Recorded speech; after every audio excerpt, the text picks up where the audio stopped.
buli anzole ya mukube bati gundi yatwala tugende kubanga eggaali zatandikira ku mulembe gwa Yesu. Yesu yalina eggaali y'abantu 10 kati senga yamukubye n'amukuba wabi n'agweri n'afa. Okyegedde, it is a question. Fika Gaza yo si gaali abo bayaye bo eggaali bwe yawajjirako jjajjiraba abo bakyalibo oba mukola naki emirimu gyammwe gye mukola nabo bakyalibo mwebale okukola era mukole era musobola bikola naye birinawe bikoma. Ontegedde ate bijja kukuleetera obuzibu. Oli ku YouTube channel Agaliwo tuula kalira emboozi egw'amakerenda. Mu nsi ye Kenya waliwo omuvubuka amanyiddwa nga Brian agenze maaso n'okuba nti ayimirira mu kooti emirundi 26 ng'emisango gyonna gyagenda maaso n'okuba nga awoza agiwangula buwanguzi nga looya. Brian bagenze okukola okunoonyereza nga takolangako bwa looya, tabusomangako yadde okutuulako mu kiraasi y'abalooya ennaku ne weziba 2 bwe ziti. Okakana polisi negera maaso n'okuba nti emugombamu obwala nemutwala nemusiba. Teyamugombyemu bwala. Polisi wemala ati tugende polisi wemala okusiba Brian. Brian n'aleetebwa mu kooti n'agaze saagala looya njakwewoleza. Brian yawozezza omusango n'agusinga era bamutadde. Kati kankubira ebigambo bino bibiri. Oyo Brian omulaba yeetaaga n'okukwasibwa kati eggwanga lya Kenya abeere nga yakulira balooya bonna muki Chief Justice we Kenya kuba kati wulirize ebigambo ebyo. Bamutuume Brian Owinyi eddolo. Bamutuume Brian Chief Justice Owinyi. Kati bwegatako dola aba afuuse Munnayuganda Owinyi akomaawo. Naye the idea is abantu bangi beesiriwaza ne basiriwaza n'abalala. You do not need to go and becoming a lawyer. Does not mean going to classes and all. Dani chali wange yafuuka lawyer kati. Omeba babbye nnyo ettaka. Era mu bwalo yabamukwatira mu kooti ne bamusiba. Bamusiba naye twamujjayo. Owoza oli lawyer. Bamubuuza owozanga ani n'agamba nze mbitegeera. Kakati balooya bali ne babagula ne bamutegeka enkolobe bati. N'ayogera ebitasaana ne bamukwata ne bamutwala ne bamukasuka ekigo. Twamujjayo last week. Naye kyonna mu kyonna kitegeeza butegeeza. Ekyo it is a test to our education in Africa. Abantu ekibafuula abaakabi si education eno abazungu gye baatuleetera. Fe education yaffe yaliwo abantu bayigiranga ku fireplaces bajjajja baffe baatubuulira nze ebintu ebintuusiza wano wendi byonna bya bataata bange bajjajja bange be baŋŋambanga nga tutambula oba nga tutudde oba nga tuli emmere byentambulirako. Tewaliwo kye najja mu ssomero okuleka okwogera oluzungu. Ate abazungu babe bazaala nga bazungu kitegeeza nti bo bamanyi oluzungu. Tekitegeeza nti aba yasoma luba mu musaayi. Kitegeeza nti n'okwogera oluzungu nalwo olulimi simple. It's a language. So communication purposes. Tokyayinza kukola ki?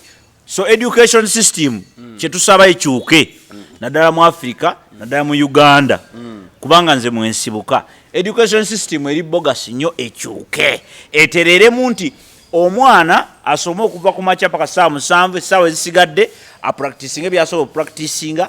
That is basically that. Abasidi omusunsuzi lyerinnya eryange Agaliwo gwe mukutu kwe tuli nga tonakola kirala agenda maaso n'okuba nti olikinga video eno ate subscribing agenda maaso n'okuba nti okikola. Mwami Obote gwe ndi naye agenda babuuzaako ebigambo nno birabika bigenda kugambibwa. Mwasize mutya mwasibye mutya mwenna abali ku Galiwo mwebale okubeerayo mwebale okulaba mwebale n'okuyita mu byonna bye muyitamu. Twagala okwebaza abo okusanyukirako abo bonna abalina ebibasanyusizza. Waliwo abawasizza, waliwo abafumbiddwa, waliwo abalina aba boyfriend, waliwo baproposingidde. Akati waliwo abafiiriddwa ate.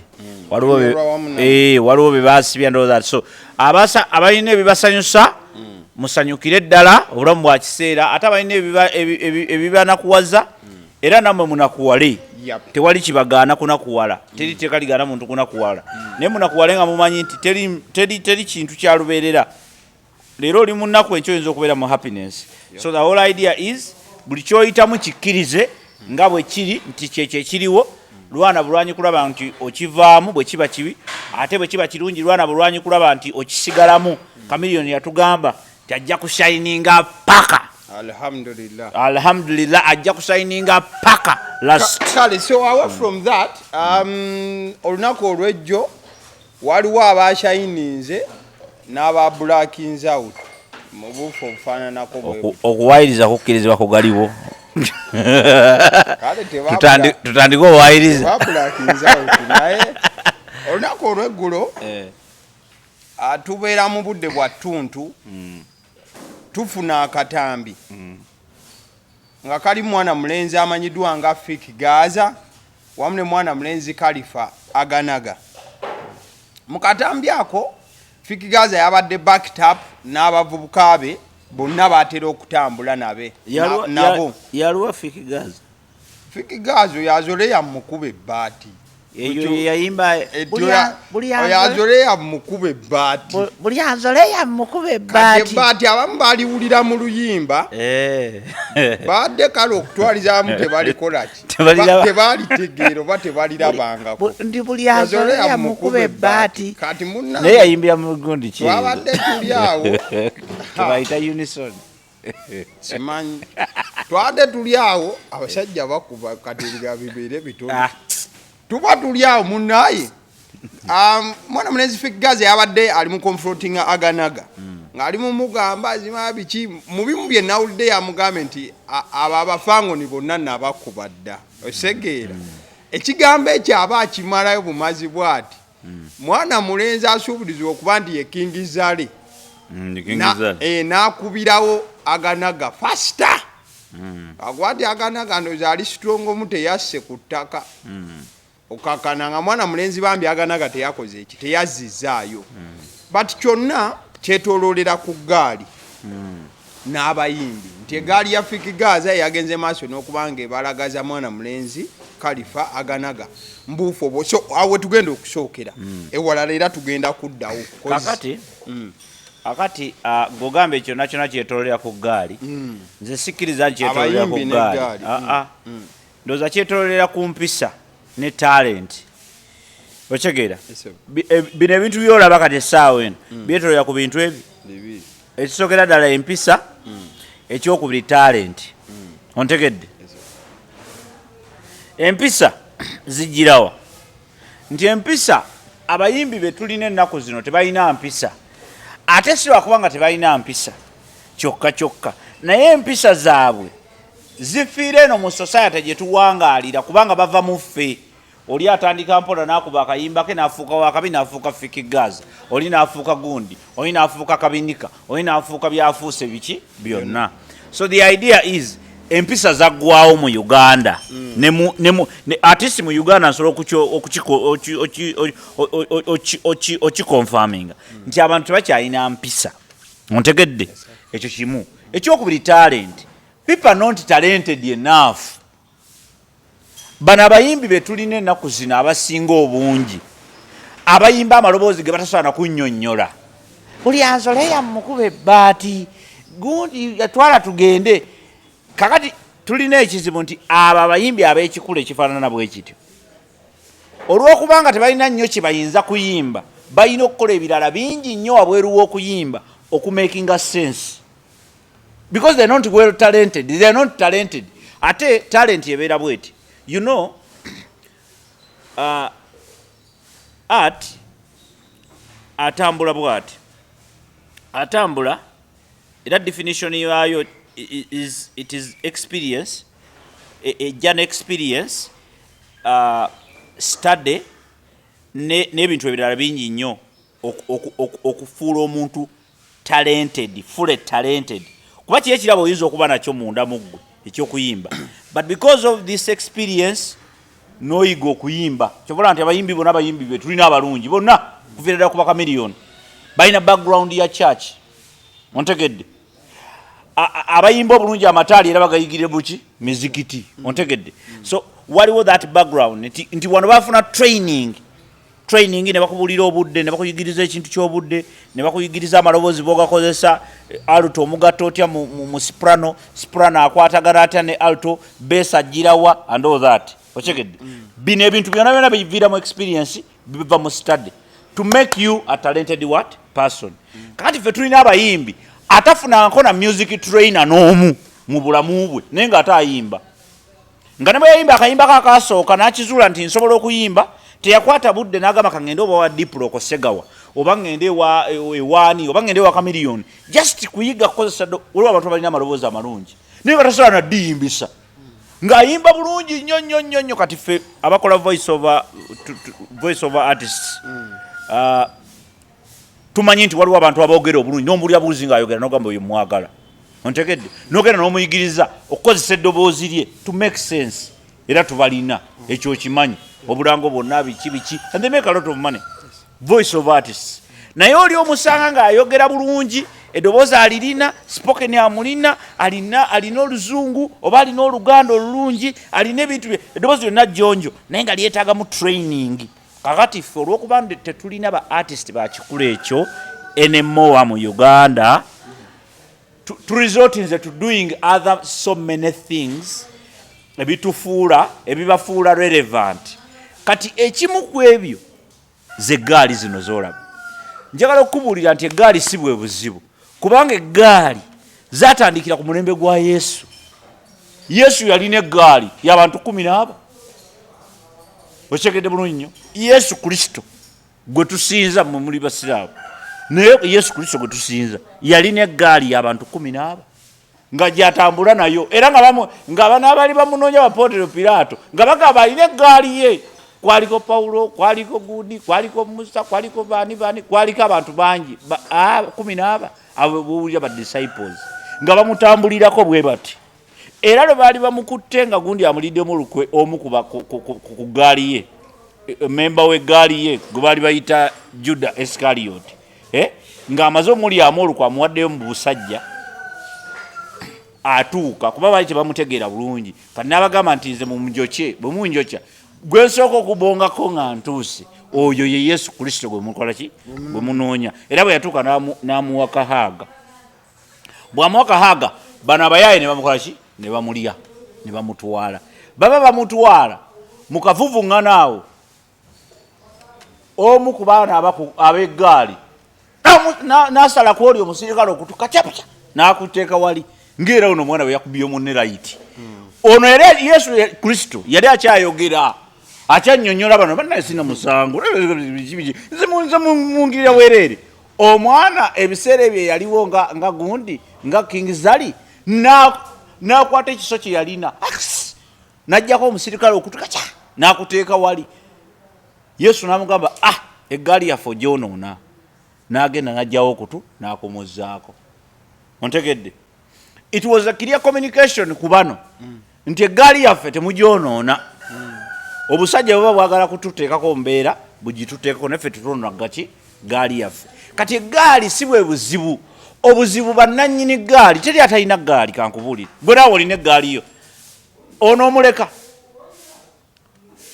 eyo eggaali yo era bw'ofuna obuzibu yakuba essimu ti omusajja naagudde okyegedde so the idea of a gaali is really a question of understanding what is eggaali kyeki gwandaba eggaali kyeki eggaali gye twogerako abaana bano gye bayita eggaali yekulembera oba yewerekera abantu ne Museveni agirina ne Bobi Wine agirina ne Kadaga agirina ne bonna bagirina teri atalina ggaali mu Uganda ng'alina position waali nange nina akagaali katono naye nkalina okyegedde bulungi nnyo kakati ekikulu kya byonna kutegeera nti eggaali gye nnina eri professional kwenkana ki okyegedde si buli muntu nti akwalifyinga okubeera mu ggaali abamu babbi okyegedde kati bwoddira omubbi n'omuteeka ku ggaali yo agenda kubba abantu bagambe nti abantu ba Abasi bakoze ki babbye so tulina just kutegeera ddi omuntu lwe yeetaaga eggaali ekyokubiri quality of eggaali ani alina okubeera mu ggaali bano bagenda bafuna abayaye baabwe bakwano baabwe bebanywanga nabo enjaga ne babateeka ku kido nti ono ye bodyguard wange. Mu nsi ezikuze oba mu nsi ezitegeera bodyguard alina okubeera trained okubeera nti nze bodyguard. Kakati essaawa eno bodyguard woli yakubye ono ng'oli akyayogera naye akyamubuuza bibuuzo, owange lwaki onjogerako ebigambo bitakwatagana, owange aba akyamubuuza bibuuzo ono najja n'amuliirawo. Okyegedde kitegeeza ono tali professional. Ekisookera ddala kati senga yamukubye n'amukuba wabi n'agwa eri n'afa. Okyegedde it is a question. Gaali si bwe buzibu era tuve mu Uganda tulina ekizibu kye tusinga okuba nakyo tulekerera betugwanidde okukola ne tukola ebitagwanidde kukola. Ekyo ekintu ne mugundi ffe mugundi yaffe bwe tuba tusaba tukisaba nnyo nti balekerera tulekedde bye tugwanidde okukola ne tukola ebyo bye tutalina kukola so nga n'obulamu tebuli mu ffe. Okyegedde kati challenge eri wano nti eggaali si bwe buzibu. Eggaali ize zirina otereezebwa. Okukisookera ddala okutegeera ani alina okuba ku ggaali. Eggaali ani abeera okuba ku ggaali, ani alina okuba n'eggaali. Then eggaali amateeka akyagagifuga kubanga eggaali zino eggaali ze tulina ezaffe za kisiru teziriko azifuga. Ono bw'afuna okusoowagana n'omulala wulira amagye bwe gatambula. Amagye gatambulira ku oda ate eggaali magye. Bwe tufuna obuzibu nze nga nina eggaali yanawe n'eggaali yo, bwe tufuna obuzibu eggaali yange enyimirira mabega naawe eggaali yo nekuyimirira wa ne tuteesa. Senga tulemaganwa gwe ngodde emabega w'eggaali ng'eggaali ekulembera nange nga nze emabega w'eggaali ng'eggaali zikolaki. Senga eggaali zeeremererwa nga naffe tufunya ki emikono bwebi. Ago ge mateeka g'eggaali muntegere bulungi. Naye kati ffe tulina abantu nti ono gwe ng'olina eggaali yo nange n'eggaali yange. Gwe mubabo bwe mubaamu atayagala ow'eggaali eri bwe beesanga beekuba buki bwekubi. Kakati awo ekyo kiba kisinzinze okuba eggaali kiba kintu kirala. Amagye engeri gyegakolako gwe ne bw'oba olina kyaliiwo mu magye g'e Kenya gw'otayagala tosobola kugenda n'okuba n'omukuba essasi e Kenya oba mu magye g'e Kenya kubanga gali magye nagano magye. Gwe tokolera temukolera kulowooza kwammwe mukolera ku oda. Kakati nze njagala kulowooza nti oda yavudde waani wa Fiki Gaza. Era Fiki Gaza omanye eggaali engeri gye bagiragiramu togiragira ng'agamba nti kamata huyo. Olaba awo wennyini okola oti Fiki Gaza olwaleero okwongera okulaga nti yabadde oba atoye wooda olwaleero ayatoye yakoze gu n'agamba ndowooza olabye kye bayita eggaali webyamaze obaawo. Fiki Gaza n'agenda yala kumunnyonnyola Fiki Gaza. Fiki Gaza yo si ggaali, abo bayaaye bo. Eggaali bw'oba yawagirabako jjagiraba. Abo bakyaliibo oba mukola naki emirimu gyammwe gye mukola nabo bakyaliibo mwebale okukola era mukole era musobola bikola naye birina we bikoma. Ontegedde ate bijja kukuleetera obuzibu kubanga nze bwe ndaba Fiki Gaza ndaba artist. Ontegedde kati artist bwe ndaba ng'agenda down a very big ditch mba nina mulabulirawo nti ogenda kwokya. Okyegedde tetusobola kubeera nga Fiki Gaza tukumanyi nnyo mu by'eggaali nga music wo tetumulaba nga music mutono. The idea is oteekeddwa okuba ne music ng'awera. Omanyi abasi kyabulyaza amaanya for example wano ku Galiwo abantu nze sikola project gye nsinga kutegeera nze that is me. Nze ekintu bwe mba nkisinga okutegeera sikikola.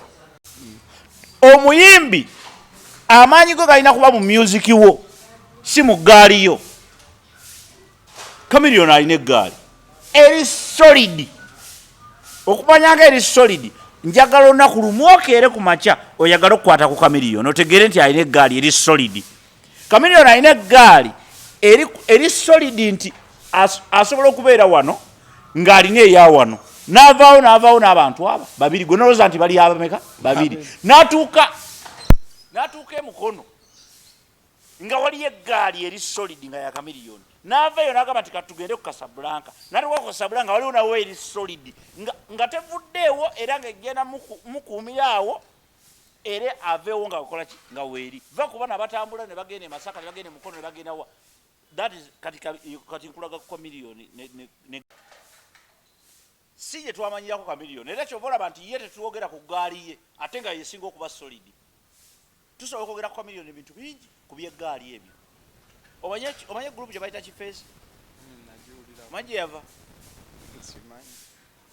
tetujja byogerako naye eyo yakulemberanga ng'omukulu bw'aba n'ayimba wano ng'esookawo nesooka neetereeza kati ezo ze zaali eggaali nti yasooka nga nejja neetereeza butereeza bw'aba nga anajja olweggulo olwaleero bwe buti baba batandise okujja era nga we bali mu nfu ontegedde agenda okujja olweggulo nga abantu nga 50 abasooka mu maaso wano nga bonna amanyi nti oyo olukiya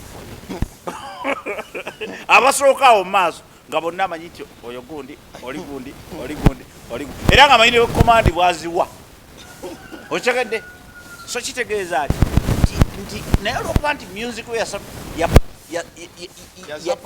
yasapasinga eggaali tumwogerako lwa music kyovola abantu ye tosobola muwulira mu ggaali kamiliyoni tosobola muwulira mu ggaali naye yasinga okuba n'eggaali esoli ebyaddala nti atambula n'abantu abo 3 oba 4 naye nze lwe nakakasa nti kamiliyoni ate mulalamu twali Tororo tutuuka Tororo tutuuka bagita fort tutuuka fort ndaba wizomanizo kiro sanga 8 ogw'ekiro wali mukakirabo akamu bakayita sibayani kali Tororo mu town bunja endo zake katapukawo sanga 8 ngenda okulaba mulabe ayingira wizomanizo ne bakyali babalala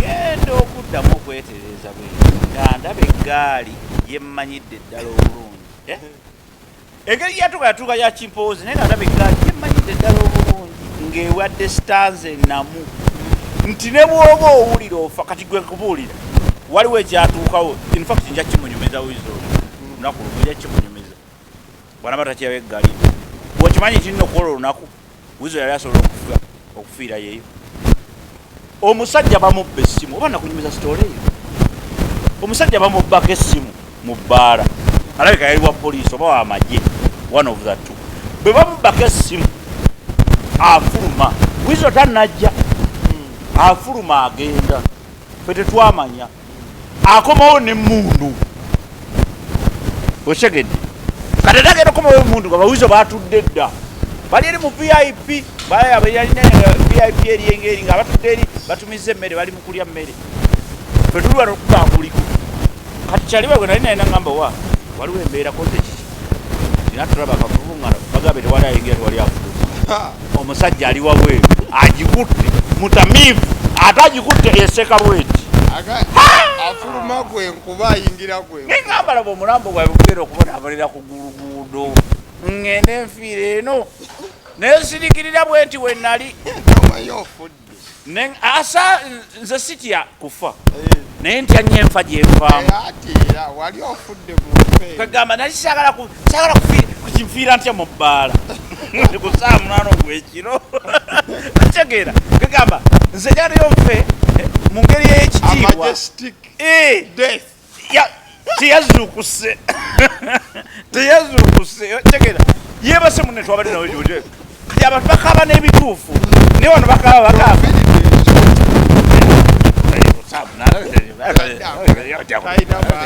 talina baana mukazi we taliyo bakaba babuuza kakati